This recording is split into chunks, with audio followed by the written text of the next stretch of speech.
Okay, I guess we're ready to go. Let's try this again. What day is it? Tuesday?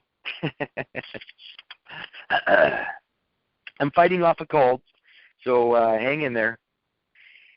Tonight, by the way, again, before I get started, I really want everybody to stay on top of the possession as the root of title document, because it plays a great role throughout everything the next 3 weeks. So try to get that down, understand what it says. This week we're into the illusory right to abandon, and which is why I went over land last night. So we're gonna get through this document over the next 3 days, and I'm going to try to make clear that even the bar attorneys, what they're doing ultimately is trying to justify everything they're doing to the people. So they have all these different ideas of how it's okay to do what they do in these courtrooms. And so a lot of these papers are designed to shed some light onto the thinking behind how they do what they do. So this particular document is called the illusory right to abandon. The illusory right to abandon. In other words, it's an illusion. So hopefully you have that in front of you. I also did a little drawing for tonight, and I called it Diversity of Citizenship. And it looks like it's pretty busy, but it's really not too busy when you understand what's going on. So I'm going to probably, I don't know if I should do that right now. No, I think I'm going to use it as kind of a break for going through this document. And if it looks like it works into the document itself, into the paper, I'll bring it out then. But otherwise, I'll use it sort of as a break to identify the idea between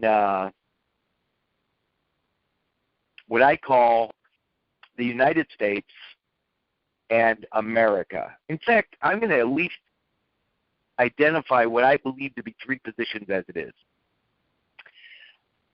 I believe there's a place called the United States, and it happens to be basically, I'll call it a global mall, M-A-L-L, a commercial mall, a giant merchant tent, an entire mercantile system. But I'm going to call it the United States, and it's all commercial. Trade unions and all that stuff. It's all involved with trade. Then there's the United States of America, which I'm going to say is the republic or a government, a country. And then there's America, which is ultimately nothing more than land. And it's land that ultimately was claimed by, or so-called discovered by Spain. So I'm going to start out with the illusory right to abandon, and I'm going to work that idea, those ideas of the United States of America, and America into this idea, and I'm going to use my little drawing to do so. So the first thing I'm going to do is just start with the, on page 1, there's a brief there where the author is just describing the paper itself. I'm not going to read the introduction. I'm going to go straight to the document, but I do want to read what he has to say about this, right at the very first page. It says, the unilateral and unqualified nature of the right to abandon, at least as it is usually described, appears to make it a robust example of the law's concern to safeguard the individual autonomy interests that many contemporary commentators have identified as lying at the heart of the concept of private ownership. The doctrine supposedly empowers owners of chattels freely and unilaterally to abandon them by manifesting the clear intent to do so, typically by renouncing possession of the object in a way that communicates the intent to forego any future claim to it. This you need to understand right now, this next line. It says, a complication immediately arises, however, due to the common law's traditional prohibition of the abandonment of land. So in the common law, he's already identified that it is not lawful to abandon land, It says, but the problem goes even deeper. Viewed through the lens of land, the prospective right to abandon virtually any form of tangible property, even chattels, is an illusion. This is because the legal prohibition of abandoning land dramatically qualifies the unilateral right to abandon chattels to the point of insignificance. The common law's treatment of land is not an anomalous restriction within a legal regime that otherwise empowers owners to freely abandon their property. Instead, the inability to abandon land forms the foundation of a system that, among other things, helps regulate and direct the disposition of unwanted chattels by requiring those seeking to sever their bonds of ownership to do so in cooperation with others. Instead of asking why the common law treats land differently from chattels, the more appropriate question to ask is why the common law exhibits such suspicion of abandonment as a whole. Approaching the discussion of abandonment from this perspective points towards connection between the common law of property and conceptions of ownership that view the latter as a social practice suffused with obligation and duty. Again, social practice suffused with obligation and duty. Okay, so I'm going to skip his introduction, but I really wanted you to notice that he was making clear that the common law does not allow for abandonment of land. I hope to God that over the last couple of weeks you understand that your physical body is the land of which everything emanates. It is the land. In fact, the things that make up our bodies come from the soil. It comes from the very same things that make up the earth. Okay. So on page, what it looks like 196, it's actually just the law of abandonment. Now what I'm going to do is when I find some key legal terms in here, I'm going to break those down as I go. So it might be wise to have your Black's Law 5th edition close by because I'll find a whole lot of words in here as I go. Now, I'm going to try to do this whole document over the next 3 days. I'm going to try. The law of abandonment. Abandonment in general. First, a clarification. It is crucial to keep two issues distinct. On the one hand, we have behavior by owners that we colloquially call abandonment. And listen to this, i.e., leaving property derelict or depositing it in a garbage can or in garbage cans or public places. That already sounds familiar, does it not? On the other hand, we have the formal legal judgment that an owner has successfully and unilaterally severed ties of ownership that previously bound her to an item of property. My focus will be on the latter. As for the law of abandonment, the standard Hornbook rule is deceptively simple. Chattels may be freely abandoned. Chattels, those are movable things. Movable things. It's like a bicycle. I can leave a bicycle at the grocery store never to return to pick it up. Somebody's going to pick it up and it's going to be their bike. That's an abandonment of a chattel. I just leave it there. Think about just something that simple. I can leave the bicycle anywhere for somebody else to pick up and walk away with or ride away with. Is it possible to leave land someplace as you know it? All right. A chattel will be deemed abandoned when the owner intentionally and voluntarily relinquishes all right, title, and interest in it. Important to understanding the legal concept of abandonment. The consequence of the unilateral nature of abandonment is that with the exception of certain non-possessory interests in land, abandoned property becomes, in theory, a res nullius, a thing owned by no one. In other words, abandoned property returns to the commons. Well, when I look at that, the first thing I want to know is what in the world are the commons? So I'm going to go to blacks, and it looks like commons is page 252. Abandoned property returns to the commons. 252. Commons. A class of subjects in Great Britain exclusive to the royal family and the nobility. They are represented in Parliament by the House of Commons. And here we go. Part of the demesne land in a manor or land the property of which was in the Lord. We're going to get to this next week, by the way. It's the concept of the Lord himself, which is the man himself. But anyway, which was in the Lord, which being uncultivated was termed the Lord's waste and served for public roads and for the common of pasture to the Lord and his tenants.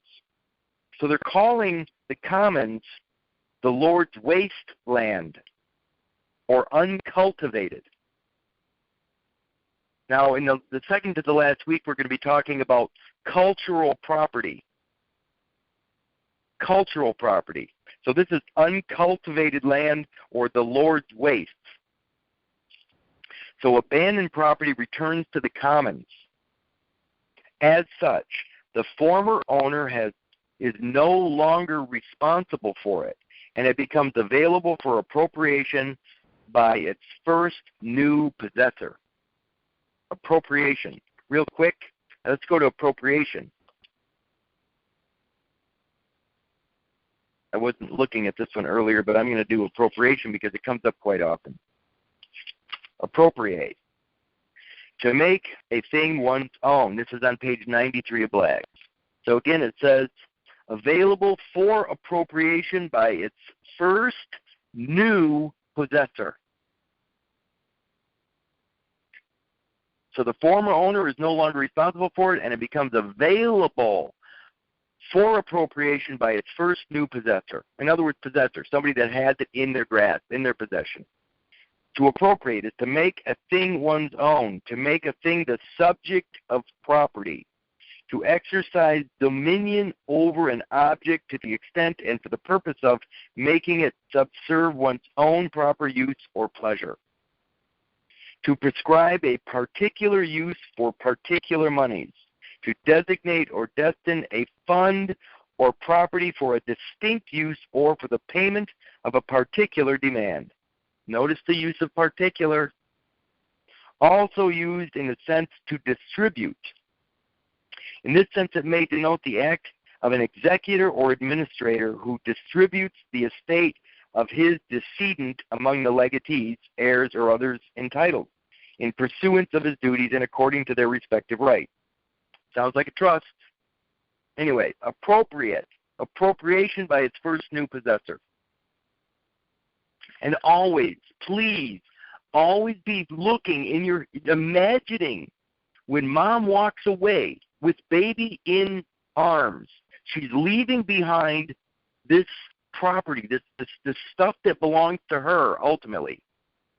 On the floor, I like people to envision it as being just on the floor. So some janitor can come in and clean it up. I don't mean to be vulgar, but I'm trying to get in your head that this is viewed as waste material by mom. It's not viewed by waste material as waste material by everybody. I guarantee that. The focus of the standard test is on the subjective intentions of the owner. And consistent with this focus, the voluntariness of abandonment is crucial. Evidence that an owner was tricked or induced by fraud to abandon an item of property will defeat a claim by a subsequent possessor that it was abandoned. So this is important stuff. If somebody was tricked or induced by fraud to let go of something that ultimately was important to them, it is not considered abandoned. Trick or fraud, you're talking about some form of larceny at this point. not just deception. It's beyond deception. There has to be intent to trick or defraud.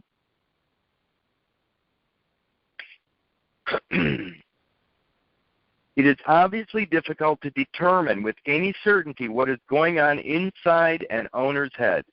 As a behavioral matter, however, the intention to abandon is typically accompanied by observable acts that evince that underlying desire to sever a claim of ownership. Let me say something here. I have no doubt that when mom's holding baby and she's completely enthralled and excited about the fact that she has this child, the last concern she has is over the waste material that came out after the fact. In fact, she probably doesn't even consider it or even think of it. I'm sure there's a few of you ladies out there that do, but I'm not talking about that. I'm talking about the true importance of this product, this Born Alive product that comes out after baby. I really don't think most women are really that concerned with that material. So really just thinking of it that way, do you think there's an intent to abandon? If you're not thinking about it at all, if you're not thinking about it at all, is that intent? Or is it just forgotten? Could the property ultimately have been mislaid at some point? I mean, is there intent at this point to leave behind? No, I don't want it. Did somebody ask you if you wanted it? No. Nobody asked if mom wants this stuff. They just start cleaning it up and they walk away with it. That sounds like implied.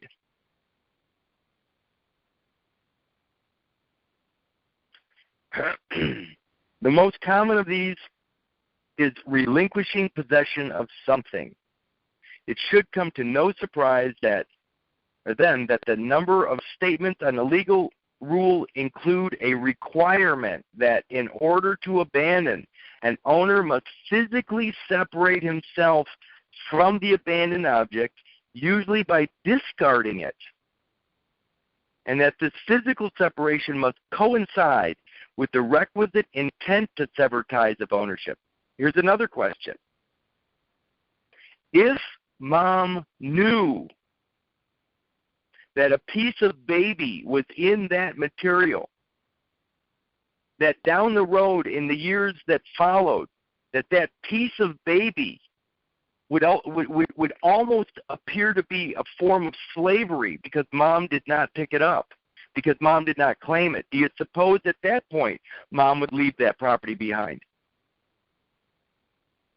That almost seems like a form of trickery when those that are cleaning up the mess, I'm not talking about the janitors, I'm talking about the nurses, know full well that there's fetal tissue in that afterbirth, which identifies baby, which is what's called information. It is genetic information of baby. Do you suppose mom would intentionally leave behind the genetic information of baby? These are real questions to ask yourself, because this is how they're ruling the world. In fact, there's a lot of people out there that are saying that mom has done something wrong. I beg to differ. Mom didn't do anything wrong. To continue. Rather than understanding the physical separation as an essential component of the legal concept of abandonment, however, it would be more accurate to view the intent unilaterally to terminate rights of ownership as definitives of abandonment, with the legal requirement of physical relinquishment of possession serving as evidentiary or solemnizing role, much as it does within the law of gifts. The law of gifts. Well, let's look at the word gift real quick. Do you think mom's actually, because first of all, she doesn't even know that there is this waste material that has any value, and now do you suppose that she's intentionally giving it to somebody? Is it possible that this is going to be considered a gift? Gift.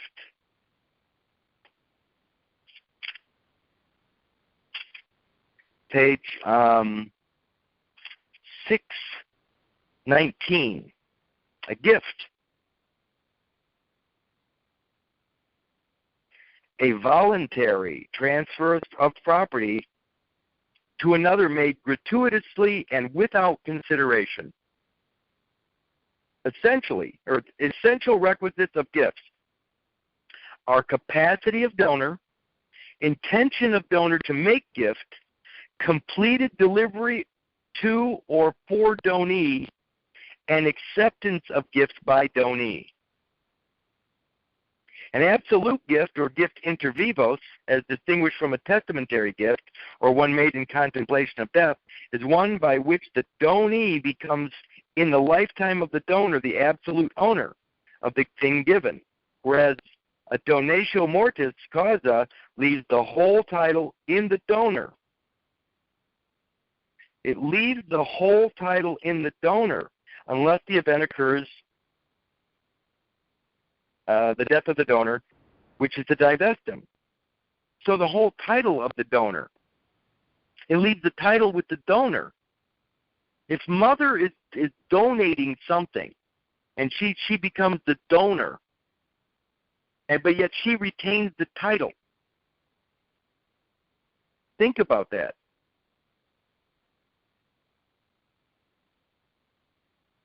But a gift, a voluntary transfer of property to another made gratuitously and without consideration. Again, the word voluntary bothers me because I don't think Mom is even considering this as an act, an intentional act at all. The same is true of the claim, sometimes included in treatise or hornbook definitions of legal abandonment, that the act of abandonment must not vest ownership of the abandoned object in any specific person. Let me go over this again because this is pretty interesting stuff here. That the act of abandonment, in order to be abandonment, it says it must not vest ownership of the abandoned object in any specific person. In other words, you can't abandon something and then name the person that you're giving it to. That's not abandonment. I can't say, I don't want this, but I want it to go to so-and-so. When you abandon something, it does not matter who gets it. That's the whole idea of abandonment, that when you walk away from it, you're no longer claiming any aspect of it, including the rights or the direction to whom it should go to. Abandonment is full. You walk away completely without a voice. So it says, the act of abandonment must not vest ownership of the abandoned object in any specific person. The intention required for abandonment is one in which the owner disclaims any further rights over the object, including, crucially, if abandonment is to be distinguished from conveyances, the right to determine the property's subsequent owner. So you can't abandon something and give it to somebody specifically. Taking affirmative steps to direct the property towards another individual undercuts the claim that the putative abandoner had the requisite unconditional intention to abandon, rather than a more conditional intention to convey the object only to a particular person or class of people. The law's focus on the abandoner's intention, however, would seem to mean that abandoning in a context in which the subsequent possessor can only be one person should still conceivably be able to count as abandonment. So think about that. If there's only one potential recipient, one person, they're saying it should still count as an abandonment. A person can engage in an act that has multiple foreseeable consequences, only one of which, strictly speaking, he intends to bring about. The intent required for abandonment is the intent to sever one's ties of ownership, not an intent to convey the property to a particular person. So look at this. If baby has his DNA in the afterbirth material, and mom abandons it, that DNA can go anywhere, to anyone. She cannot direct that DNA back to baby. An abandoner can have that intent, even in situations in which abandonment will necessarily result in an identifiable individual acquiring the abandoned property. Abandonment distinguished. Conceptually, it is helpful to keep the doctrine of abandonment separate from other similar but distinct legal mechanisms for severing ties of ownership. These fall into the broad categories of conveyances and forfeiture. We're going to get into forfeiture next week. Conveyances and abandonment share the requirement that an owner specifically intend to sever the bonds of ownership. But they differ in two ways. First, in a conveyance, which is a gift, a sale, or a device, the conveyor's intent to give up ownership is conditioned on the ability to direct the property toward a particular person or group of people. So if Mom intended to give me that stuff, she would have to let everybody know that this stuff here is for me, baby. That would be a conveyance. The description of the intended recipient need not identify him as an individual. Rather, it can describe the recipient generically.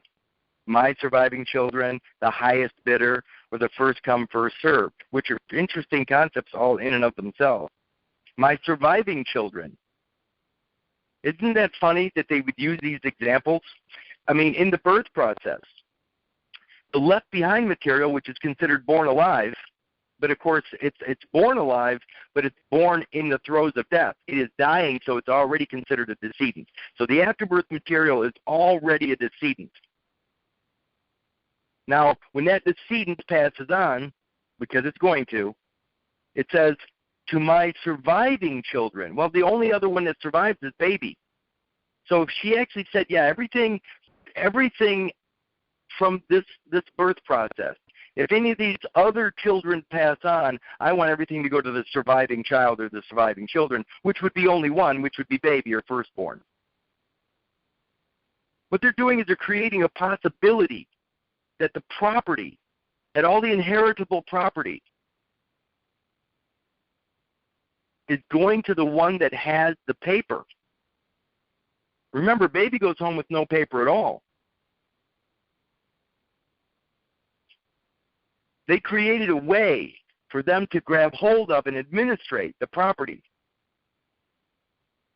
Goes on to say, second, in conveyances, the consent of the intended recipient is required for the conveyance to be completed and for the bonds of ownership to be severed. So, if you're giving something to somebody, if you're conveying a piece of property to somebody, in order for it to be completed, the transfer of ownership from you to them, they have to say yes. They have to consent to the transfer. If they don't want it, you can't give it to them. You can't strap somebody. I mean, I always joke about something as being like a golden anchor. Giving somebody something that on its surface looks like a great deal, but when you hand it to them, you're handing them a debt. Nobody would take that. Nobody would take the deal where just by assuming the position, assuming that gift, so to speak, they're automatically indebted. Nobody would take that deal knowingly. So it says, what distinguishes abandonment as a legal concept from a conveyance is that it is a purely unilateral act. Nobody else is required. When I abandon something, I just leave it behind and walk away. Nobody has to take it. Nobody has to agree to it. Nobody has to even know I've done it. True abandonment is exactly that. Nobody even has to know. I can leave my bicycle out in a field for somebody to find years later. And I don't even care if anybody ever finds it. That's truly an abandonment. What distinguishes abandonment as a legal concept from a conveyance is that it is a purely unilateral act, one that does not depend on the consent of any third party for its completion.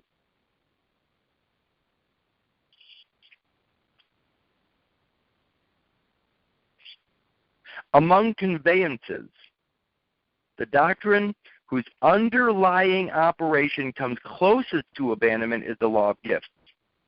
In both abandonment and gifts, the owner an owner gives up possession and ownership of the object without any consideration passing in the opposite direction. In other words, when I give you something, I'm not expecting anything in return. I do know people that do. I do know people that, they give you something, but there's a little notch carved somewhere where they're expecting something in return. But that's not a true gift. If somebody's expecting something from you or you're expecting something back in return, it's not a gift. Just remember, when you give something to somebody, you cannot expect anything in return.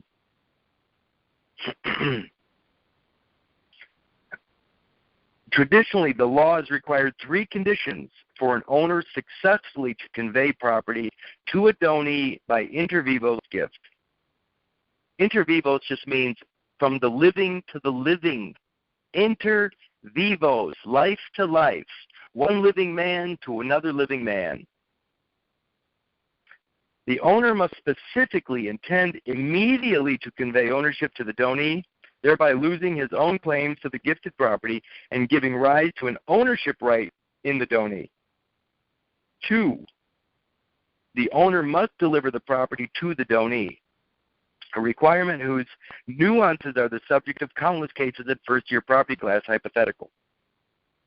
And 3, the donee must accept the gift. This is kind of a weird thing. Is it possible that a newborn baby can actually accept anything? If my mom gave me something on the day I was born, is it possible for me to even accept it? The first 2 requirements are unilateral acts that closely resemble the law of abandonment, with delivery standing in for the requirement that the abandoner forego possession. The requirement of acceptance, however, takes the unilateral actions of intent and delivery and subordinates them to the recipient's will. Again, can a newborn accept anything? As a result, the legal act of successfully giving a gift is necessarily a cooperative process that is conceptually quite distinct from the unilateral act of abandonment. If I want what my mother intended me to have, when do I have to accept it?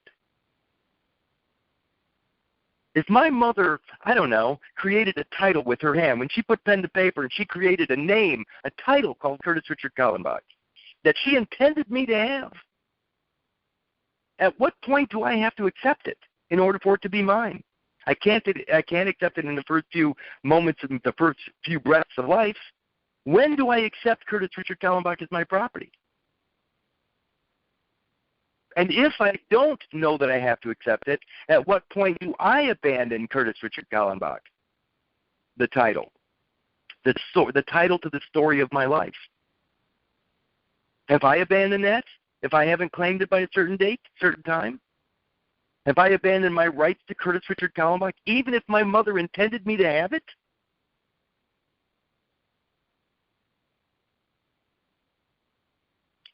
See, I'm not just talking about what my mother's done. I'm talking about on my end as well. Was I supposed to do something? Was I supposed to acknowledge something?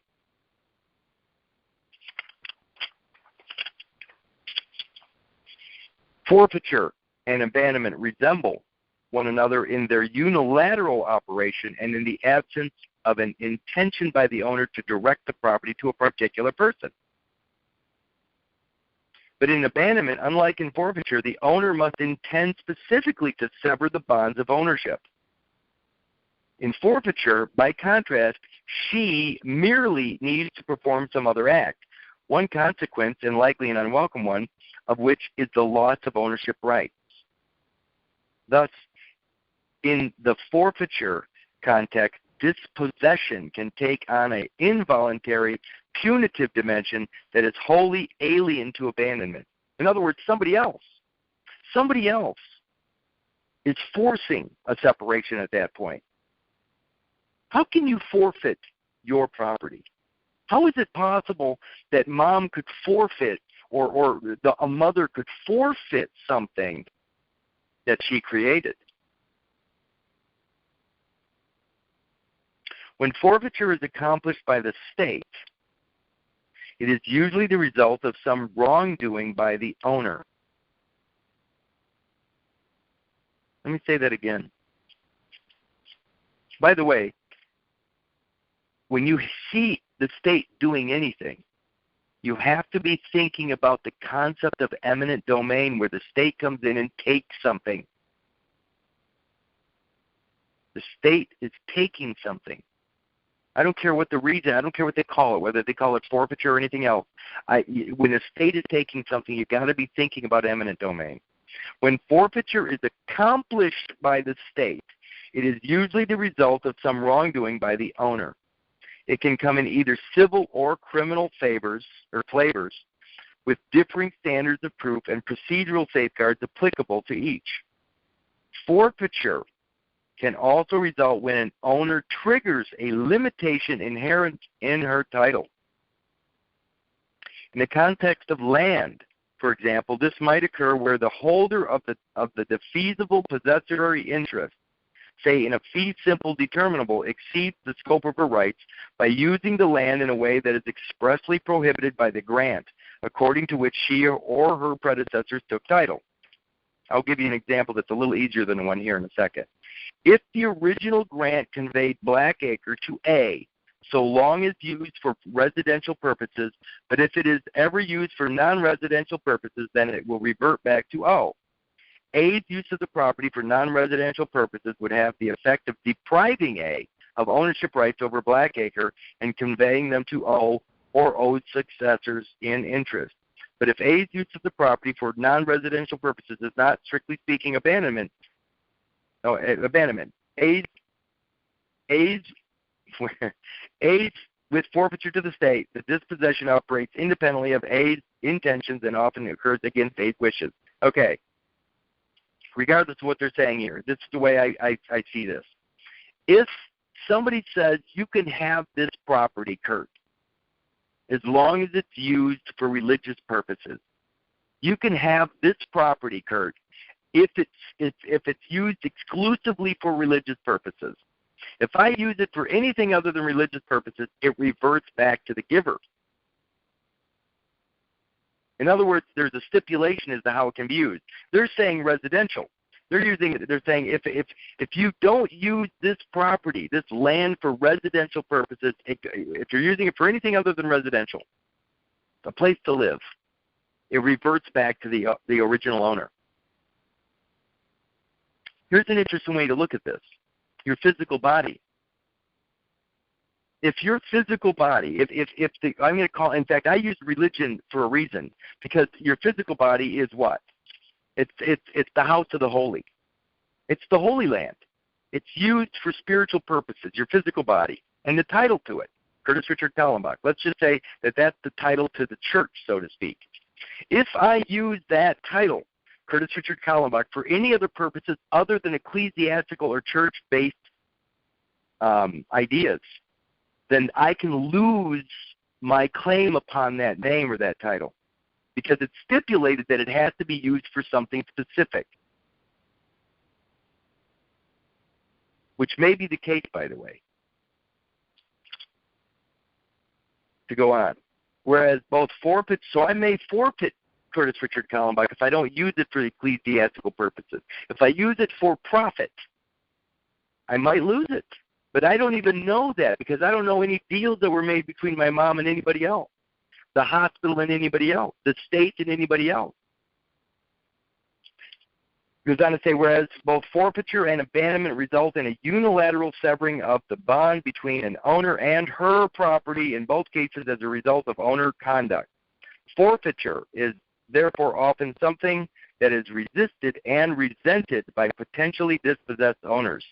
Conceptually, however, abandonment always constitutes a ratification of the owner's intentions unilaterally to sever ownership ties. In other words, abandonment operates as a legal power enjoyed by owners, whereas forfeitures operate as a limitation on the owner's authority to use the property as she sees fit. So here's the thing. If you can forfeit the property, then it really isn't truly yours. There has to be somebody else that has a claim upon it, which usually would give rise to the idea of a trust. If you're the sole owner of anything, there can be no stipulation. Abandonment of land. This is where it's going to start to get really, really interesting. The seemingly elegant doctrine of abandonment becomes significantly more complicated when interests concerning land are brought into the picture. Interests concerning land. Most starkly, the common law flatly prohibits the legal abandonment of the fee simple interest in land. It says it flatly prohibits the legal abandonment of the fee simple interest in land. A landowner who wants to sever his ties to the land must find a willing recipient of title, someone to whom he can either sell or give the parcel.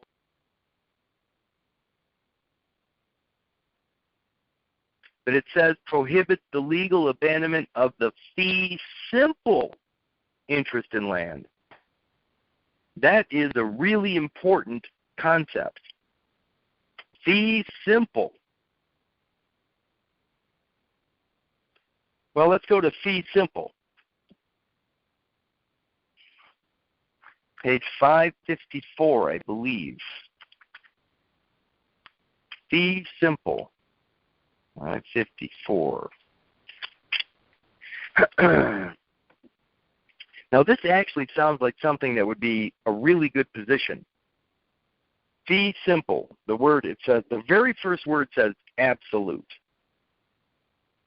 A fee simple absolute is an estate limited absolutely to a man and his heirs. It says a man and his heirs. So a fee simple is an absolute estate. Absolute to a man and his heirs. It doesn't, at this point, it doesn't say a person. It says a man. This is not a mistake. There are no mistakes in this book. It's intent. So it says a fee simple, an absolute. A fee simple absolute is an estate limited absolutely to a man and his heirs and assigns forever without limitation or condition. An absolute or fee simple estate is one in which the owner is entitled to the entire property with unconditional power of disposition during his life, and descending to his heirs and legal representatives upon his death intestate. Such estate is unlimited as to its duration, disposition, and descendability. An estate which a man has where lands are given to him and to his heirs absolutely without any end or limit put to his estate. Let me go to the word absolute before I forget about it. Absolute. Page 9. Absolute. So I want you to think about it. It says, a man, absolutely to a man and his heirs. A man. It doesn't say woman here. No offense, ladies. Absolute. Complete. Perfect.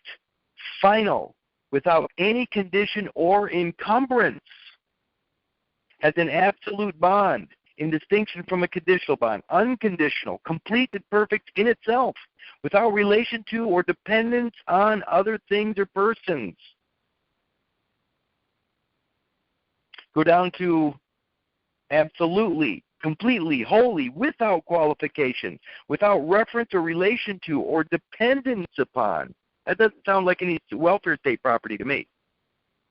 Any other person, thing, or event.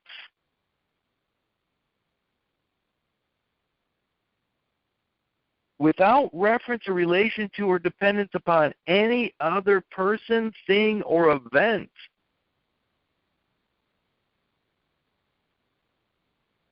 What's interesting is that the birth record is the record of an event. What's strange to me is that if paper did not exist, I would still be sitting here. I may not be reading out of Black's Law because obviously the pages are made out of paper. But I would still be sitting here without paper, without a birth record. I would still be sitting here. A man doesn't require any of this nonsense. It doesn't require an event, a record of an event, because it is what it is. A man does not require paper to exist. Go on to absolution. In canon law, a juridical act whereby the clergy declare that the sins of such are as penitent as of such as are penitent are remitted among Protestants. It is chiefly used for a sentence by which a person who stands excommunicated is released or freed from that punishment. In the civil law, a sentence whereby a party accursed is declared innocent of the crime laid to his charge, and here it is. In French law, the dismissal of an accusation. Absolution in French law is the dismissal of an accusation. Now, I know most of you won't remember this, but if you go to the word information, what page is information on? Page 701. Don't lose absolution. Don't lose it. Remember that most of the time when you're bending the knee to the Roman Catholic Church, you're there for absolution. 701, information. Okay, let's go back to absolution real quick. In French law, the dismissal of an accusation. Information. An accusation exhibited against the person for some criminal offense without an indictment. By the way, information. What is mom? When mom signs that birth record, she's signing it as an informant. She's creating an information. It's called information. The birth record's called information. In the French law, absolution is the dismissal of an accusation, and an accusation is called information. So absolution ultimately is the dismissal of the birth record. It's a dismissal of it.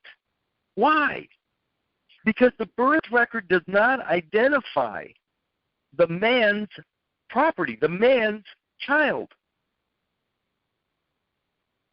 It's dismissing it. Absolution is the dismissal of the birth record. And that is called fee simple. Again, let's go back to fee simple, 554. This stuff is extremely important. 554. Fee simple, absolute. A fee simple absolute is an estate limited absolutely to a man and his heirs. And in that case, there is no birth record. The birth record or the accusation that is the information is dismissed. You cannot have a birth record and have a fee simple estate, because the birth record is an encumbrance. It's a servitude that in a fee simple estate does not exist. It does not exist.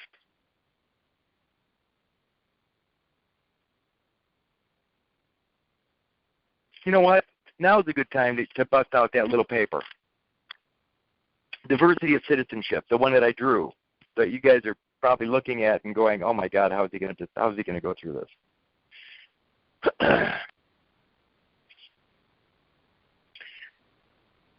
If you're looking at that little drawing of mine, at the top left you see Kallenbach, Curtis Richard.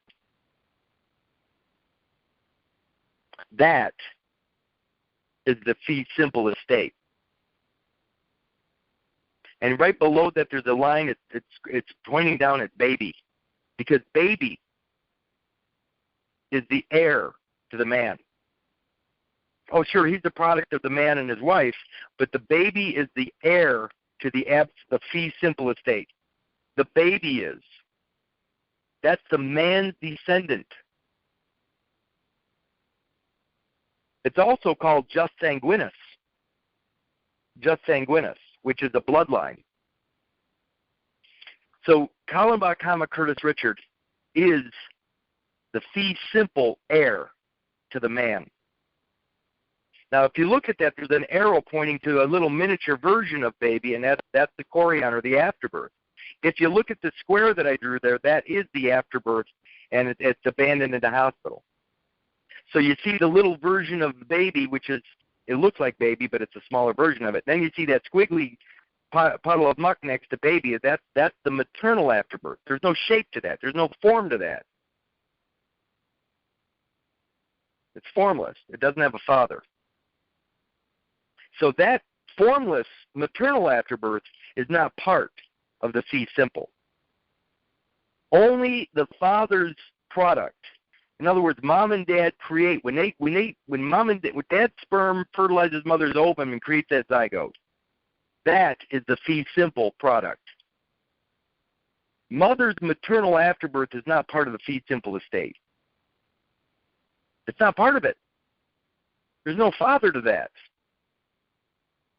The sad part is that the information that's generated for the afterbirth, Curtis Richard Kallenbach is the title to that information. That information is an accusation to a fatherless child. That's the accusation. It's a bastard. And the father's saying, it's not mine. It's not part of my fee simple estate. So you have two different elements here. Kallenbach, Curtis Richard is the name of the baby claimed by a father, a biological father.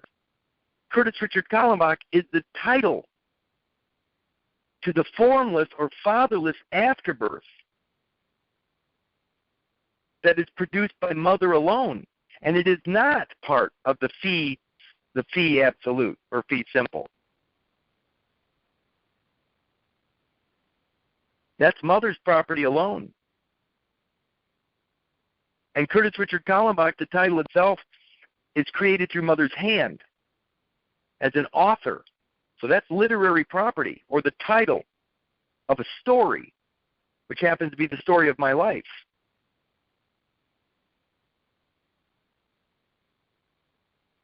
That's why there's a diversity of citizenship problem here. Because Kallenbach, Curtis Richard is part of the Republic, where father has a legitimate claim. Kallenbach, Curtis Richard is part of the Republic as one of the people. Curtis Richard Kallenbach is an information or an accusation, a fatherless position, and has no claim to the United States of America. It's in a stateless position. It's also called jus soli, part of the soil. So you have two. The diversity of citizenship is where these two positions are split. The title is one place, and the name of the baby is another place. Two different positions. It's not possible. You cannot be in two places at once.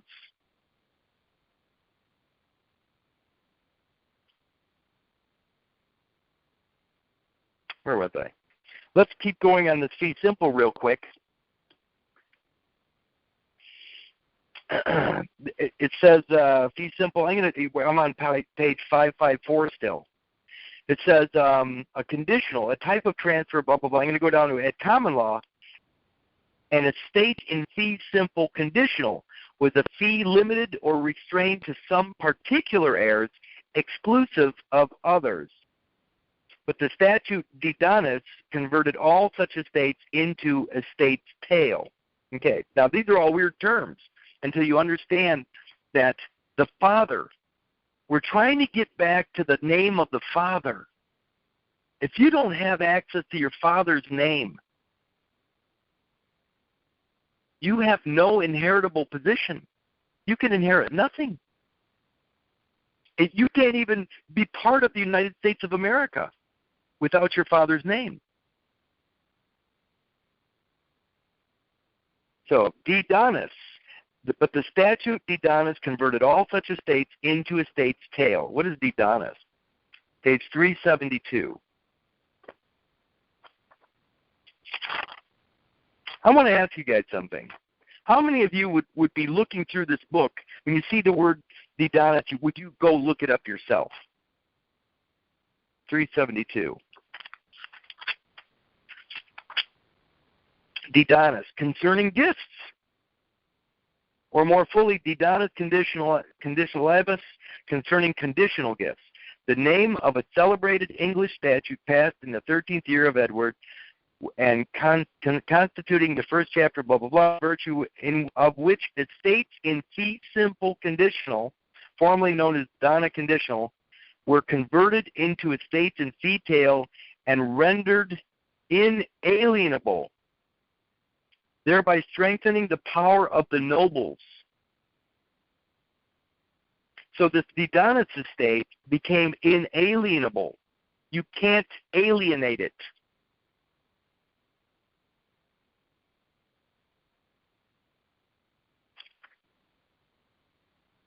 Okay, what did it say? Let's go back to didonis, fee tail. That was another word that I saw in there. Where's fee tail? Back to 554, fee tail.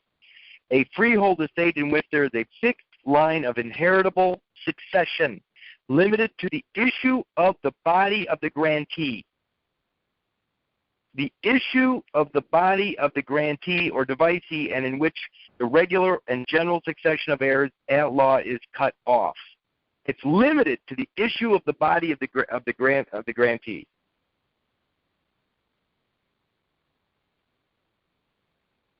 An estate tail, an estate of inheritance given to a man and the heirs of his body. The heirs of his body. We're talking genetics here. The fruit of his loins. The offspring. The issue of the man. Everybody's running from this name. If you don't have the authority to use your father's name, you are no one, and you are nowhere. You have no legitimate claim to anything. Goes on to say, it corresponds to the class of particular heirs. It corresponds to the feudum whatever, of the feudal law, and the idea is believed to have been borrowed from the Roman law, where by way of lands might be entailed upon children and freedmen and their descendants with restrictions as to alienation. For the varieties and special characteristics of this kind of estate, see tail, estate in. Tail, estate in. By the way, again, when I was 20 years old, 19, 15, it doesn't matter what year, I would have never had the patience to do this. It wasn't that it wasn't important. It was that I wanted to be out there alive, doing things. After so many years, you realize that somebody has a command over your life, and you're wondering why. And you know what? The last thing I want to do is die with somebody else controlling every aspect of my existence, when the whole time I should have been in control of it. Page 1303. Tail, estate in. 1303. Tail, estate in. An estate of inheritance, which instead of descending to the heirs generally, goes to the heirs of the donee's body.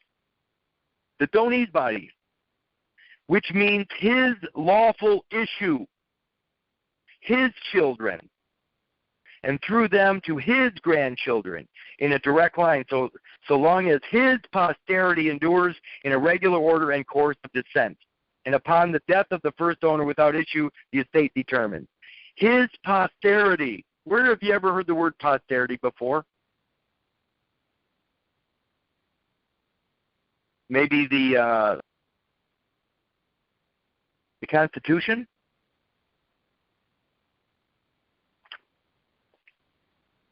Posterity. His posterity. We're talking about a lineage, a line from Dad. Remember, in the afterbirth, if you go back to that little drawing, that little square that I have there, the little mini-me, the version of baby, is a link to Father. The squiggly garbage, the left behind maternal afterbirth, is not connected to Father in any way, shape, or form. That's Mother's property alone, and it's not in an inheritable position.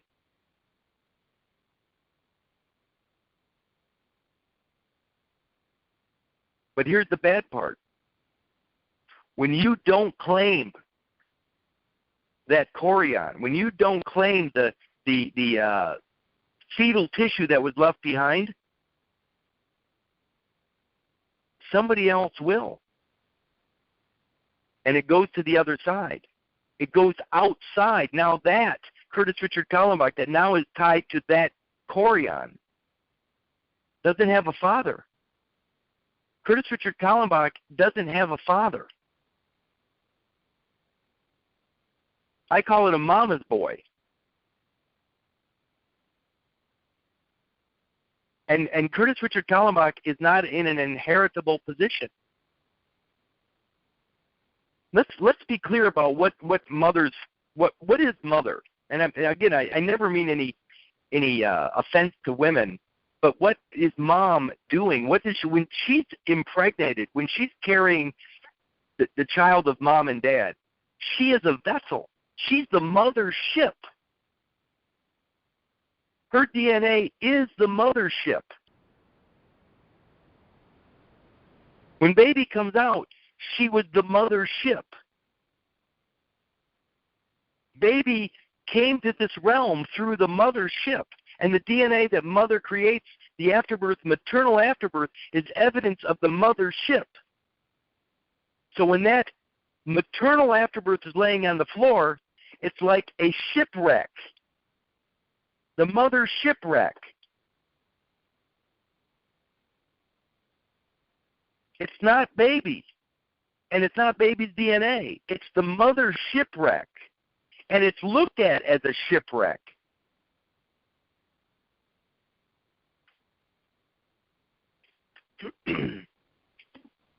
Okay, I suppose I better get back to the I better get back to the document, the illusory right to abandon. I think that was enough of a break. Okay, we're back at page 200.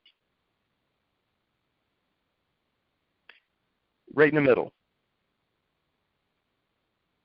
It says, no, up at the top. Although, like abandonment itself, simple in its statement, the rule prohibiting the abandonment of land is complicated by the sheer number of different property interests that can be carved out of a piece of land. And unlike the fee simple, which I just spoke of, many of these interests can be abandoned. In other words, it's saying that a fee simple cannot be abandoned. Unlike the fee simple, many of these interests can be abandoned. Unlike the fee simple, many of these interests can be abandoned. In other words, the fee simple position cannot be abandoned.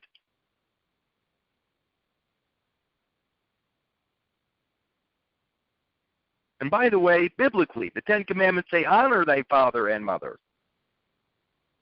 I would say that if you don't accept the father's name, that's not an honorable position by any stretch of the imagination. The doctrine is typically described as holding that no possessory interest in land may be abandoned. Thus, not only can the fee simple interest not be abandoned, neither can a term of years. Traditionally, if a tenant abandoned a term of years, the abandonment was deemed to be an implied offer to surrender the remaining term back to the landlord, who had the option of accepting or refusing the offer. On the other hand, most authorities agree that very narrow non-possessory interests, such as the benefit of a servitude, can be abandoned. When such an interest is abandoned, by the way, you should look into the benefit of the servitude. I don't want to go into that tonight, but you should look into the benefit of a servitude. When such an interest is abandoned, it normally understood to restore rights to the owner of the burdened possessory estate. The fact that the benefit of this sort of abandonment necessarily accrues to the owner of the servient parcel can make the abandonment of a servitude seem like a borderline case of abandonment. Okay, unilateral nature of the rejection of the benefit of a servitude and the possibility that the abandoner does not actually intend to convey the right to the owner of the servient estate, however, seems to make the abandonment label more appropriate, make the label the appropriate one, at least sometimes. By the way, a servitude is upon an estate. In other words, mother's property can have a servitude attached to it. It can have a servitude. It can have a label that one must live up to, and that might be that ecclesiastical position. And the ecclesiastical position that's labeling that property, you would have to live up to it. And if you didn't live up to it, remember, if that property it has a servitude on it, if it has an ecclesiastical servitude, if you can only use it for religious purposes, and you use it for something other than church purposes or religious services, you could be in trouble. That's what I'm getting at. So you got to look into the idea of what a servitude is and why it might be, something that you should know about. But this is all afterbirth stuff. This is truly about this land that was left on the floor of the hospital. Although the rule concerning such property interest may be abandoned, it's traditionally stated in terms of possessory and non-possessory interest. The interests subject to abandonment also share the feature of being narrow rights to benefit from land possessed by another. Feature of being narrow rights to benefit from land possessed by another. Possessed by another. Benefit from land possessed by another. In other words, a unilateral right to abandon goes along with property interests that are carefully defined to exclude affirmative obligations. Moreover, it is important to remember that it is only the benefit side of a servitude that may be abandoned.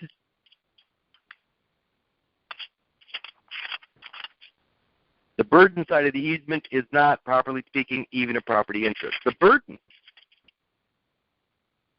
of a servitude can only be terminated with the consent of the benefited party. Okay, let's see if we can get past the servitude stuff. Okay, this is interesting stuff. Other rights related to land use that can be abandoned, including water rights and mineral rights, follow this pattern of permitting abandonment only where the property right consists narrowly of the right to benefit from another's property. In the western United States, where a number of jurisdictions follow a prior appropriation rule for the acquisition of water rights, you got to think they're going to start talking about something called riparian lands here. Lands that are butted up to water courses, which are no different than just the imaginary or fictitious commercial waters. Does your land touch the commercial seas? Those are called riparian rights.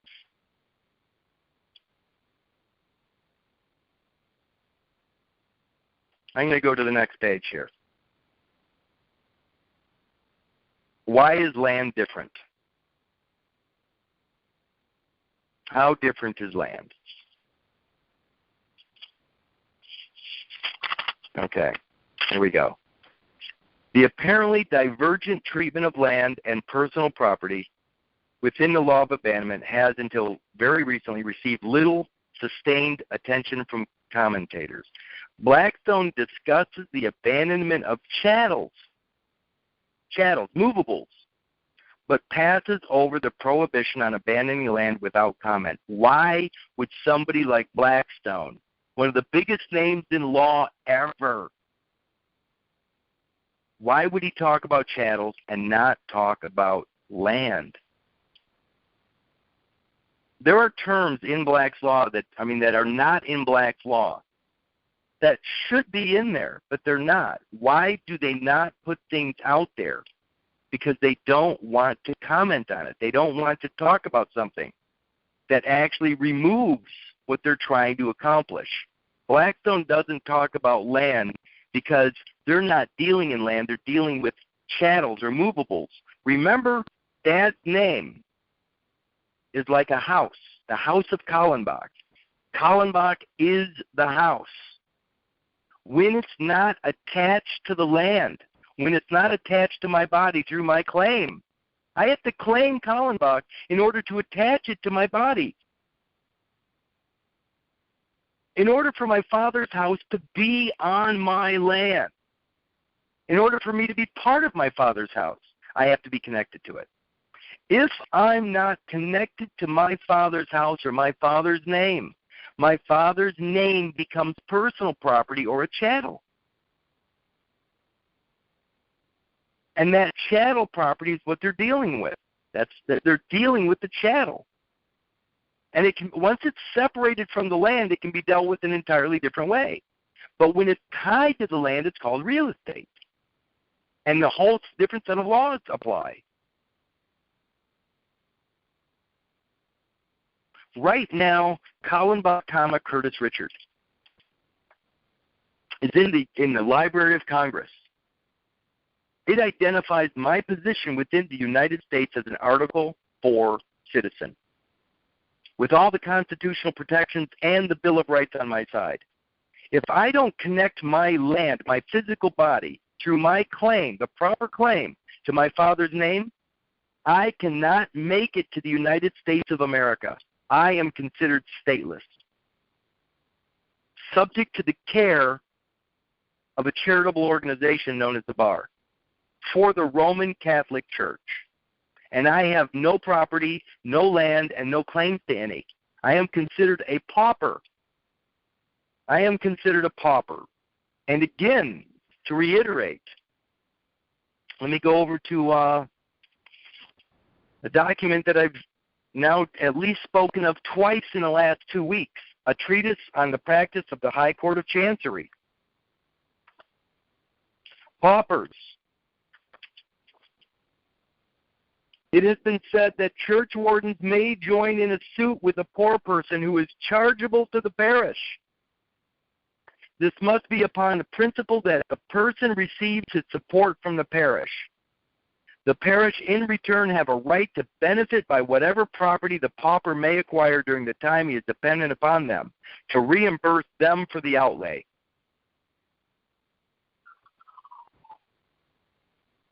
As long as I'm living through my mother's title without a father, I'm under the care of the church as a charity case.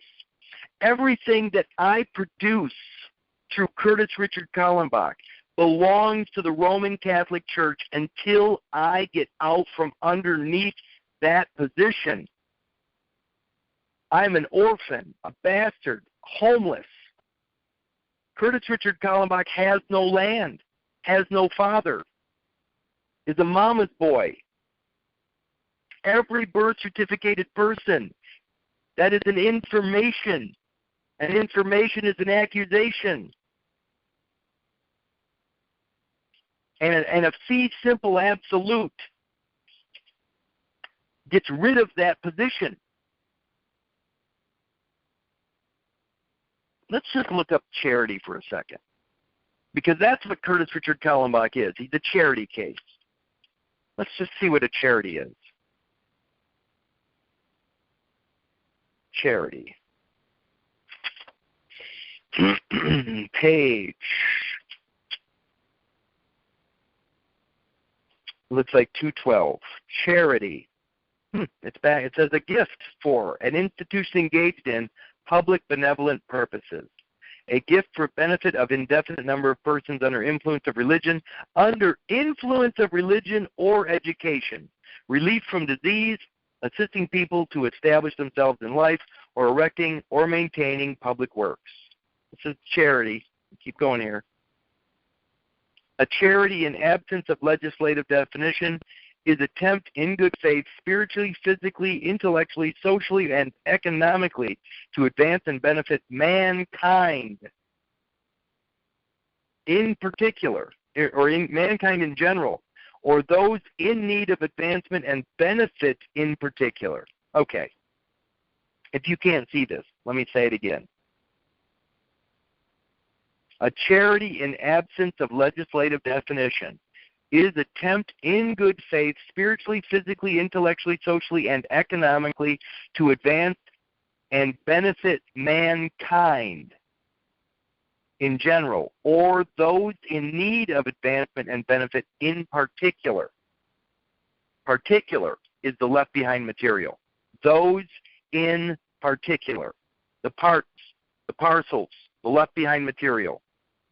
Without regard to their ability to supply that need from other sources and without hope or expectation, if not with positive abnegation of gain or profit by donor or by instrumentality of charity. Public charity, a charity wherein the benefit is conferred on indefinite persons. A charity wherein the benefit is conferred on indefinite persons, composing the public or some part of the public. I call it a public pool. The public genetic pool, where a part of you, the chorion, has been deposited into the public pool. The public charity, a charity wherein the benefit is conferred on indefinite persons, composing the public or some part of the public. Indefinite persons, some part of the public. Curtis Richard Kallenbach is the person, some part of the public is the DNA itself.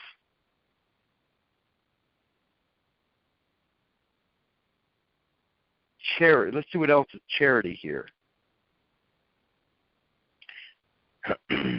Charitable corporation, charitable foundation. An organization dedicated to the education, health, relief of the poor, etc., organized for such purposes and not for profit, and recognized as such for tax purposes under the Internal Revenue Code.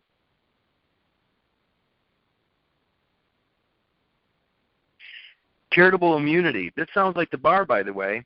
It says, a doctrine which relieves a charity of liability in tort, long recognized but currently most states have abrogated or restricted such immunity. Charitable purpose. Charitable purposes for the purpose of tax exemption has as its common element the accomplishment of objectives which are beneficial to community or area, and usually recognized charitable purposes not otherwise limited by statute are generally classified as relief of poverty, advancement of education, advancement of religion, protection of health, governmental or municipal purposes, and other varied purposes of accomplishment of which is beneficial to community. Look at this. A gift is for charitable purposes if it is for religious, scientific, charitable, literary, or educational purposes under tax law. These purposes are also required for a trust to qualify as a charitable trust. Literary. Curtis Richard Kallenbach, I believe, is a charity case. Charitable. All right. Let's get back to why is land different? Charity. So Blackstone discusses the abandonment of chattels, but passes over the prohibition on abandoning land without comment. The few discussions of distinction that do exist have tended to be cursory, and they contradict one another in the explanations they offer. One commentator has simply described the rule prohibiting the abandonment of land as ancient without attempting to explain it. These guys don't even want to talk about this stuff. A different explanation has described the rule as preventing the confusion and conflict that might result from a scramble to claim abandoned property. The confusion and conflict that might result from a scramble to claim abandoned property, which is absolutely happening, without explaining why this would be more of a problem for land than for chattels.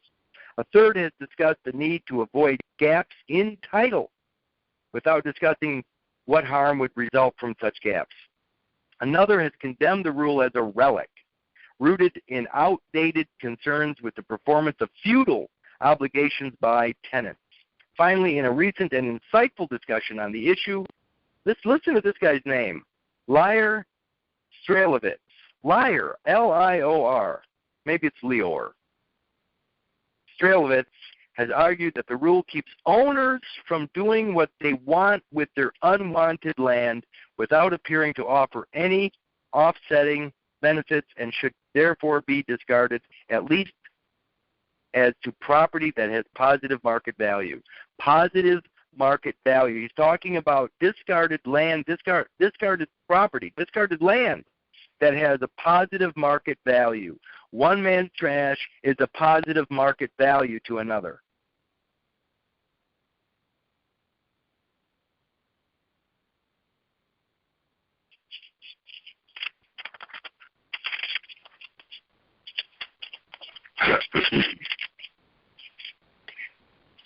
To continue, I am more sympathetic to the rule than Strelowitz, but before going into the reasons why it might make sense to retain it, I want to reframe the question. The conventional modern view is that, under the current regime, the rule prohibiting the abandonment of land deviates from the law's permissive treatment of the abandonment of personal property. Remember, when the house is no longer connected to the land, it's chattel or personal property. They just started using personal property here instead of the word chattel. It's the same thing, personal property and chattel. Father's name separated from the land is chattel or personal property. And it is this restrictive treatment of land that needs to be either justified or rejected. In other words, permissive abandonment is the norm, and the rule prohibiting the abandonment of possessory interest in land is the anomaly. This way of stating the question has the situation exactly backward. The law actually treats land and personal property far less differently than initially seems to be the case. This is because, considered from the ex ante point of view, an owner contemplating the actual mechanics of abandonment, the common law right to abandon chattels is largely an illusion. That is, where it exists, the power to abandon,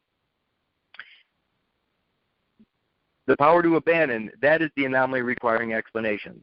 Why this is so requires a bit more discussion, okay. On the usual statement of the law, as I have already related, successfully abandoning personal property requires an owner to simply forego possession of an object, while at the same time intending to renounce all future claims to it. Listen, if I do not lay claim to the land, if I do not lay claim, the proper claim to my father's position, this is actually saying, intending to renounce all future claims to it. If I don't lay claim to something other than Curtis Richard Kallenbach, if I don't lay claim to the Corian, I don't have a fee absolute, a fee simple. I'm not tied to my father. If I'm not tied to my father, I'm renouncing indirectly my connection to the United States of America. The only way that I can be connected to the United States of America is through my father's name. My mother's name, my mother's creation, my mother's DNA is part of America. America, I believe I went over last night. What is America? For those that didn't hear me or got bored last night or just have plain out forgotten, America.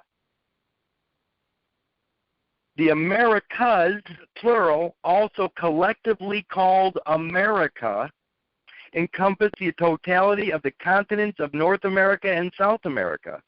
Together they make up the most of the Earth's western hemisphere and comprise the New World. That's America. Miss America. I think the Guess Who had a song about that. Anyway, so again, to lay claim to just my mother's side of the equation is to fall into America alone, and it's not, America is not the United States of America. In fact, the Organization of American States, or the OAS or OEA, is a continental organization founded on 30 April 1948 for the purposes of regional solidarity and cooperation among its member states, headquartered in Washington, D.C. It's called the Organization of American States. Is Illinois part of the American states? No. Is Wisconsin, Ohio, Indiana, California? No. Those are all states within the United States of America, an entirely different entity. Don't confuse America with the United States of America. Okay.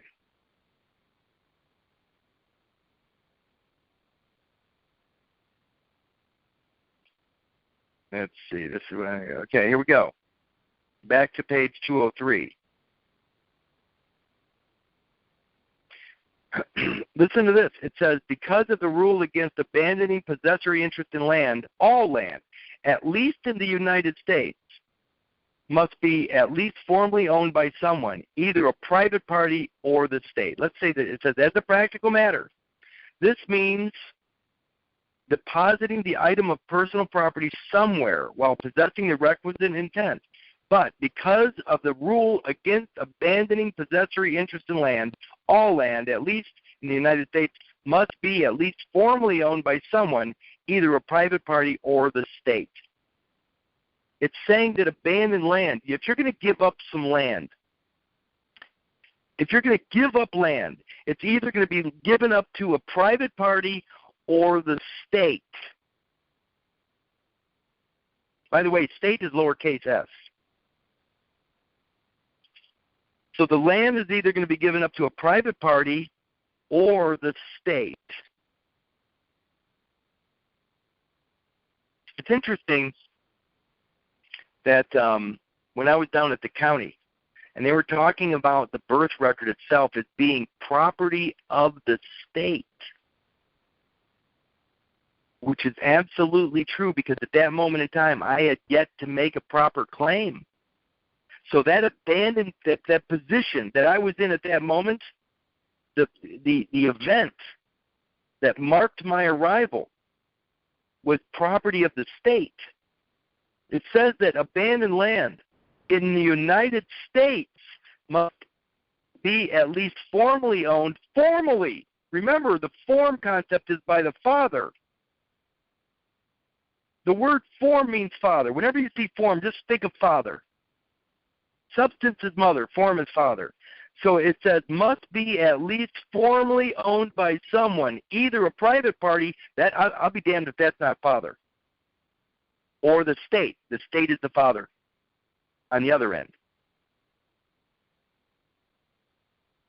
I'd rather have my position owned by or in my father's fee simple estate, absolute. I'd rather have everything there, because then I know where all the authority comes from. I also know that I'm in the United States of America. The fact that all land is owned means that the owner of an item of personal property who wishes legally to abandon it must intentionally deposit the item on some piece of owned land. If I give up a title or a name, they're saying that must intentionally deposit the item on some piece of owned land. Whether it's a bicycle or a name, it has to be deposited on some item, on some piece of owned land, with the intention to renounce future claims to the chattel. This owned land will be either her own or it will belong to someone else. If I leave a bicycle in your yard and you own that property, the bicycle is yours. I just deposited my bicycle on your land. If I deposit my name, a chattel, a piece of chattel property, a name, if I deposit a name on your land, the name becomes yours. It's harder to envision that. But it says, renounce future claims to the chattel. This owned land will be either her own or it will belong to someone else. You can either deposit your name on your father's land or on some other piece of land that's not your father's. It all has to be tied together. If my father's name is not attached to the substance of my mother, It's going to be somewhere else. It's going to be somewhere else. The only way I can get my father's name to attach to my mother's land is through my own efforts, which is what I'm doing, which is what I've done. You got to pull yourself together. You got to pull the United States and America together to make it the United States of America. On its own, the United States is not a good position. On its own, America is not a good position. When you pull those two positions together, father and mother, into one place, it's the United States of America. You are no longer stateless. You got to think of father as the spirit and mother as the land. A body without a spirit is a cadaver or a dead body. A spirit without a body is a ghost. You need both of those positions in one place to be considered alive. And the Sedekebai says when a man proves life, he's revested with his title. It's going to be redundant in a couple weeks. But hopefully in a couple weeks, it makes so much sense. Next week I'm talking about industrial property, your capital and labor. The week after I'm talking about state property, or what they call cultural property, which is like citizenship and things like that. You have to pull it all together. It says, the putative abandoner deposits the item of personal property on her own land. If the putative abandoner deposits the item of personal property on her own land, she will still be in possession of it and responsible for it until some third party voluntarily comes and takes it away. Consequently, until someone else assumes possession of the thing, the original owner cannot satisfy the requirement imposed by most statements of the law that the abandoner relinquished possession. Consider what happens, for example, with the garbage we generate in our homes or items we leave on our front lawns free for the taking. Okay, here we go. Again, you got to be thinking about what's happening in this hospital. It says, consider what happens, for example, with the garbage we generate in our homes or items we leave on our front lawns free for the taking. In such cases, the termination of our ownership is not complete until some third party willingly takes possession of the item. If no one takes it, the garbage remains our responsibility. The same is true of unwanted items we leave on our front lawn in the hope that some passerby will take them off our hands. Thus, these supposed acts of abandonment are actually bilateral conveyances, like gifts, though gifts where the givers identify the donees only generically. First come, first served. In none of these cases, however, does the unwanted item ever really exist as a res nullius, meaning unowned. It's never unowned. When I put an old washer out on my front lawn for somebody to take, I'm still the owner. I'm the owner until somebody takes it. So it's not res nullius. It's not without an owner. It says it seamlessly moves from one owner to another, but always at the option of the taker. So when some junk dealer comes by and throws the old washer in his truck, it goes from me owning it to him owning it. It's not abandoned. It never is res nullius. And here's where it gets interesting to me. If an owner wishes to deposit an unwanted item on land belonging to another, think about mom leaving this afterbirth material in a hospital. Here we go. If an owner, mom, wishes to deposit an unwanted item after birth on land belonging to another hospital, she will, for the most part, only be able to do so in conformity with the wishes of the land's owner. Now remember, the hospital is on the county land, and the county land is in Illinois, in my case. And remember, the Haslam versus Lockwood case. When the horse poops falls on the ground, the first one that has a legitimate claim is the owner of the fee. In other words, the county or the town or the city. Here we go. Depositing an unwanted item of personal property on someone else's land without the landowner's consent is trespassing. I'm going to say that again. Depositing an unwanted item of personal property on someone else's land without the landowner's consent is trespassing. If she wishes, the wronged landowner will be able to obtain injunctive relief, forcing the erstwhile abandoner to remove the unwanted property.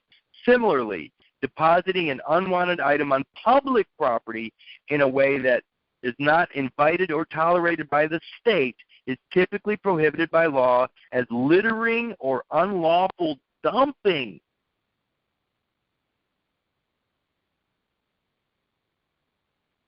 You don't think the health department's involved at all with the afterbirth? The county health department? I bet if you look into some of the rules on dumping, you're going to see that there's a charge for the removal of that waste material at the hospital, and that charge is going to initiate a lien against the owner of whoever left it behind. And I bet that until that lien gets paid, the owner of that left behind material has a debt to the cleanup crew. I bet if you looked into that, that's what you would find. And I bet that when you show up in a courtroom, they're looking back through the records and going, "Oh yeah, there's a lien against this man here because he didn't clean up his mess." It's a lien that you don't even know exists, and it'll never get paid. And it's a farce to begin with because it's the afterbirth. But you abandoned it on your mom abandoned it on somebody's property, so it's either a trespass or an unlawful dumping.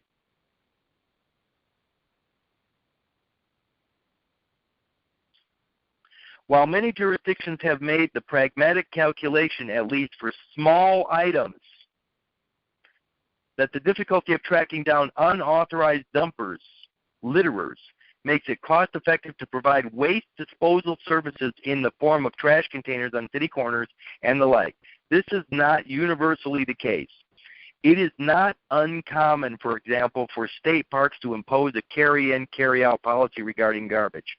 Moreover, when confronted with illegal dumping of sufficient magnitude, the state sometimes opts to identify the owner of the property and force her to retake possession of her unwanted chattel. Okay, this is where it gets interesting. Remember I said that mom is what? Mom is the mothership.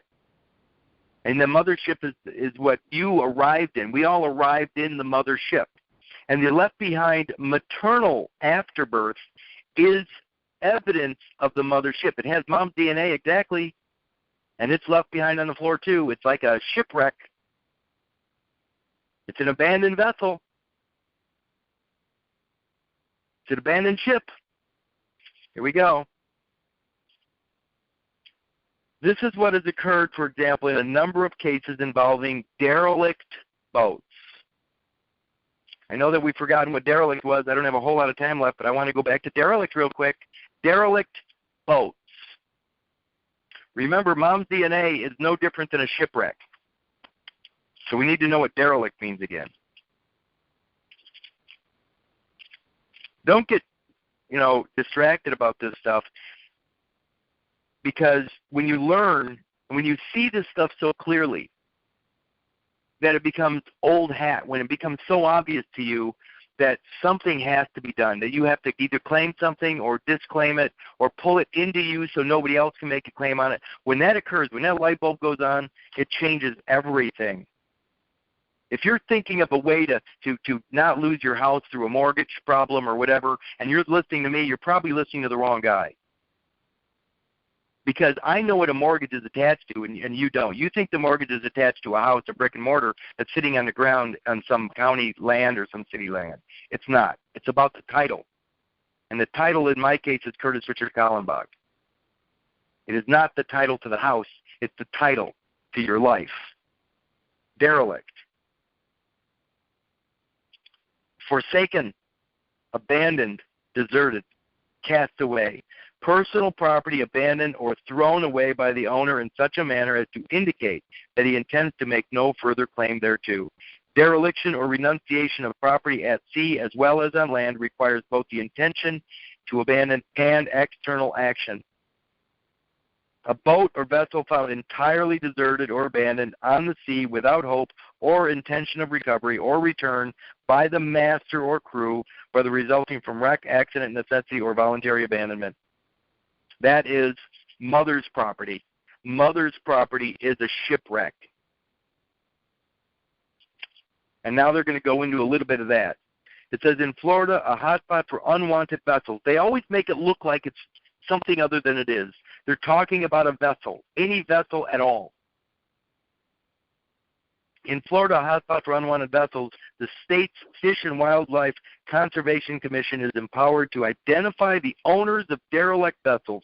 Identify the owners of derelict vessels who deposit them on state or private land without authorization, and to notify the owner that he must remove the vessel within 5 days. The owner, now remember, this would be mother, by the way, because this is mother's ship.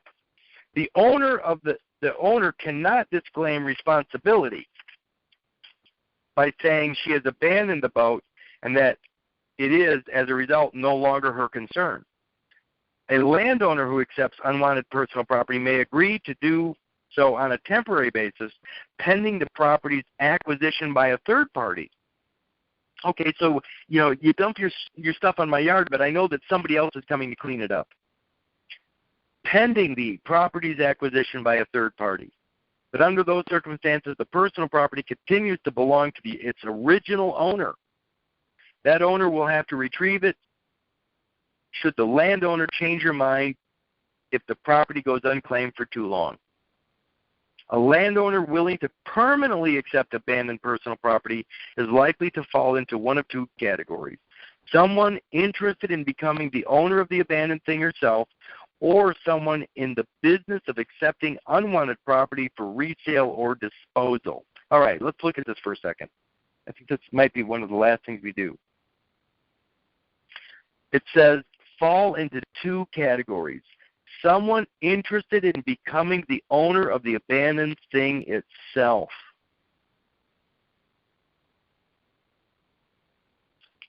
So you leave it on the state land. You leave it on the county land or the state land. You leave the afterbirth on the county or state land, tied to a title. Leave the title on the county or state land, unclaimed. Curtis Richard Kallenbach.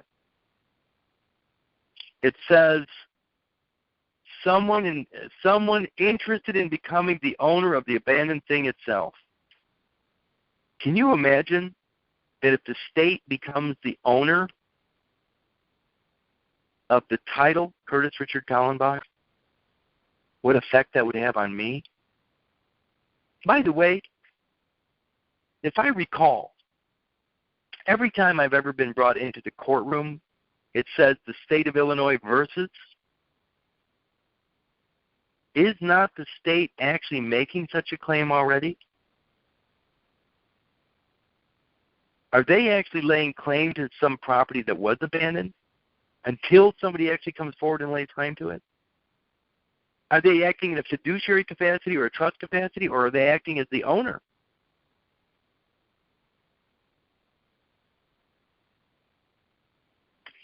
It says two categories. Someone interested in becoming the owner of the abandoned thing itself, or someone in the business of accepting unwanted property for resale or disposal. Could that be the church? In the business of accepting unwanted property. Unwanted property. Forsaken. Father, why have you forsaken me? This is right out of the Bible. Does the church want to take this property? You better believe they do. Remember, the church wardens are entitled to all the fruits of your labor, the usufruct.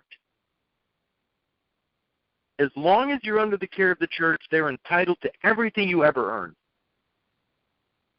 You don't think that that's a great business to be in? All that has to happen is that you don't know that you're missing something, or there's a piece of property that's been abandoned.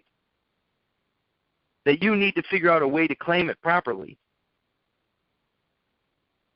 And until you figure this out, the church is going to have a legitimate claim. By the way, who's the collection agency for the church? The IRS. Have you ever had any problems with the IRS? Has anybody? The church wardens are entitled to all the fruits of those under their care.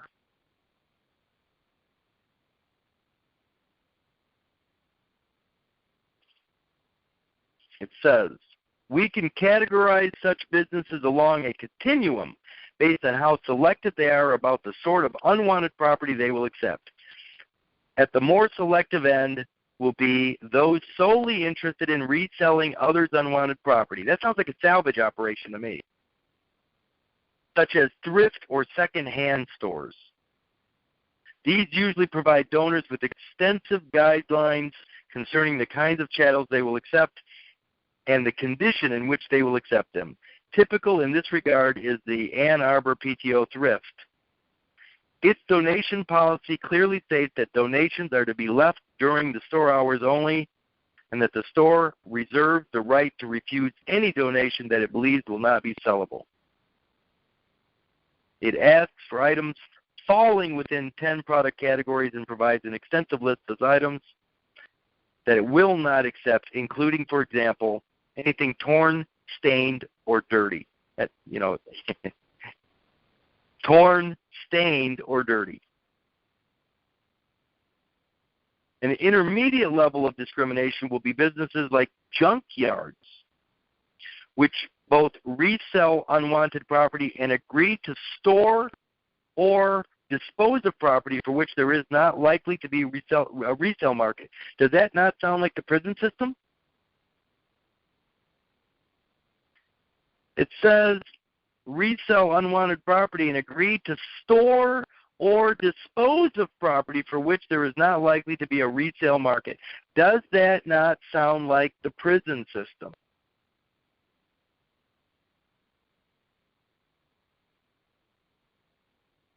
Finally, at some extreme, in terms of receptiveness to unwanted property, will be the dump, which will exercise the least discretion and may be contractually obligated to accept all unwanted property that is not in need of special treatment.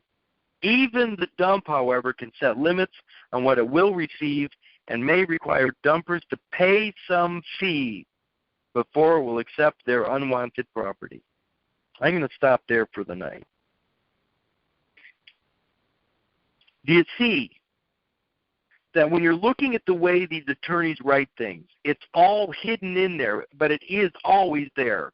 When I read that for the first time, where there is not likely to be a resale market, in other words, agree to store or dispose of property where there's basically a bunch of unwanted losers. That's called prison, people. Sometimes they call it the warehouse, where they're storing the chattels. This system is disgusting at the level of deception that's possible. All based upon unwanted left behind material. And so I'm going to go back again. Let's just go back over this little drawing that I had one final time. And let's look at it. On the left side, you have baby. And baby is Kallenbach, Curtis Richard. That's the combination of my father and my mother. And when you look at Kallenbach, Curtis Richard, Kallenbach is the father, Curtis is the son, and Richard, the baptismal name, is the Holy Ghost. Father, Son, Holy Ghost, mind, body, spirit. It is W-H-O-L-E, whole. It has both mother's DNA and father's DNA in it. And it is a fee simple position, meaning it's absolute. It is complete. It is perfect. That's the product of mom and dad. That's called baby. To the far right, you can see Mom. And Mom has a pen in her hand. And that pen created a title. And that title is Curtis Richard Kallenbach. It is intellectual property. And it is the story of my life. And if you were to look up that story, you would go into the Library of Congress under Kallenbach, Curtis Richard. And that's where you would find Curtis Richard Kallenbach, this story.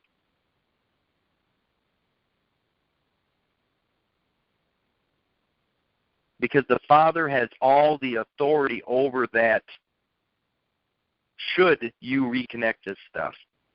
So, Mother puts pen to paper and creates Curtis Richard Kallenbach. What else does Mother generate? Well, out of her womb comes baby and what's inside the box there. You have mini-me, which is the chorion, or the fetal afterbirth material, which is what the F stands for, the fetal. And then you have the maternal afterbirth, which is formless because it has no father. It has no father DNA at all. It's pure property of Mother. And that's the mitochondrial DNA lineage. See where that little arrow there is? It says property and it says mDNA. That's the mitochondrial DNA lineage. It's only mother to mother to mother to mother. I call that the Holy Grail. I also call that maternal afterbirth what? I call it the Immaculate Conception because it's a perfect idea, but it's also Immaculate Conception because there's no biological father. It is pure mother. It has not been adulterated with any biological material from an earthly man.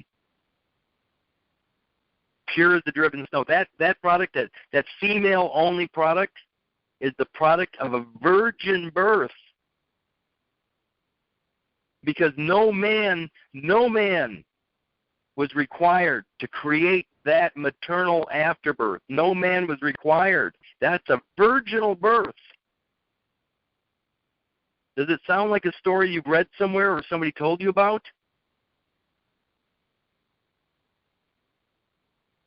So you have two of these products that come out of mother after baby.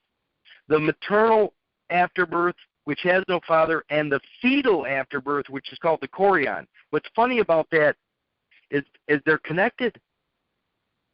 The chorion and the maternal are still connected. It's almost as though if you're living through that afterbirth position, you have never been born because your DNA is still inside or connected to mother. See, when I hear somebody say, coming to the light, I'm actually almost envisioning coming out of the birth canal for the first time and being born for the first time. Because everybody that's living through this title, this Curtis Richard Kallenbach, or their version of it, they have yet to arrive. They are nowhere right now.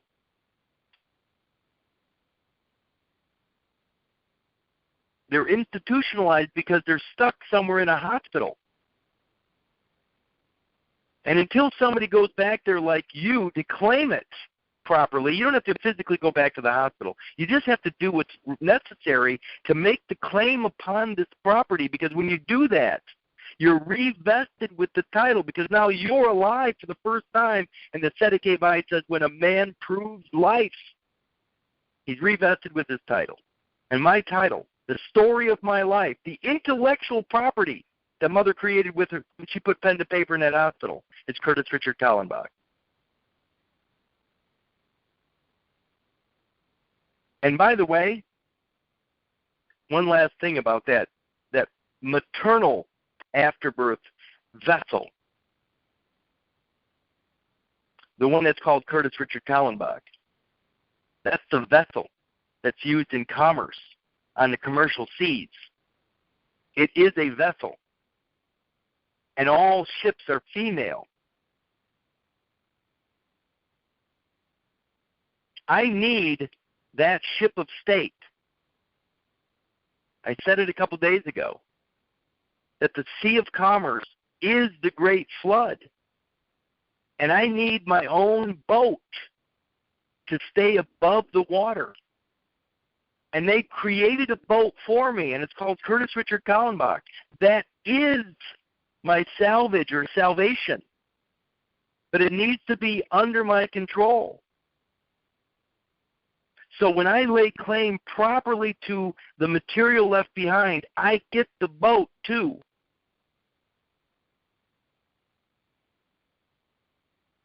I get the boat, which is called Curtis Richard Kallenbach, the vessel. This, eventually it's going to start sinking in. And when it does, like I said, it's going to become very simple. Next week, it's all industrial property. In other words, the fee simple aspect of my father's lineage, I should be able to inherit everything. But I can't, because I'm living through this other mama's boy position which has no father. I am not legitimate when I'm using that title alone. By the way, who delivered that title to my house? This is the last thing I'm going to say, and then I'm getting out of here. The stork delivered that child. I jokingly say the stork because in all the cartoons, the stork wears what uniform? The mailman. Who delivered that title to my house way back in 1960 or 65? The mailman delivered that child. The doctors didn't, because that's an intellectual piece of property. It's a title. It is not baby.